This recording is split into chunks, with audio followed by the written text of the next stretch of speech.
This meeting is being recorded. In this last section from chapter 3 on Lewis acids and bases, we'll define these terms and see how these kind of encompass more species, more types of compounds that do not qualify as either Bronsted-Lowry acids or bases or Arrhenius acids or bases. So some other classification systems we learned in the past were Arrhenius acid. So when they're placed into water, they release hydrogen, they increase H plus, right? And then we saw our Bronsted-Lowry definition. Those were proton donors. So let's look at an acid as through the consideration of being a Lewis acid. Instead of donating, now a Lewis acid will accept a pair of electrons. So we call this a lone pair acceptor. And the base definition would be that a base donates a pair of electrons. So all acids under the Bronsted-Lowry definition would also be acids under the Lewis definition. But we expand to some other compounds that do not have an ionizable proton, but can still accept electron pairs.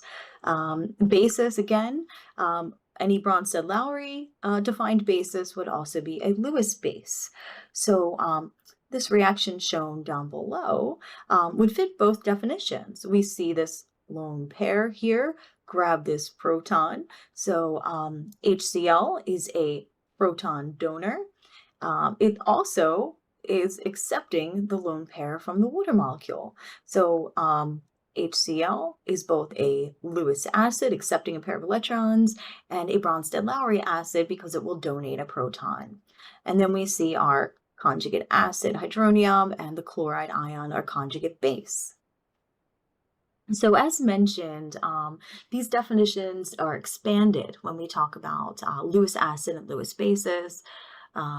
So all of these species that we weren't able to classify previously as acids or bases under the other categories, such as Bronsted-Lowry or the classification system of Arrhenius, we can still see acid-base reactions here with something like BF3, for example.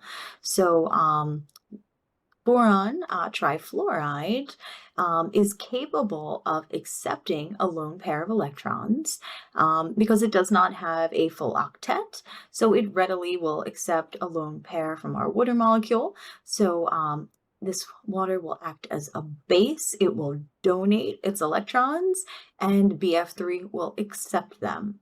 So we'll look at some problems throughout the chapter that will help us understand Lewis acids and bases a little bit more.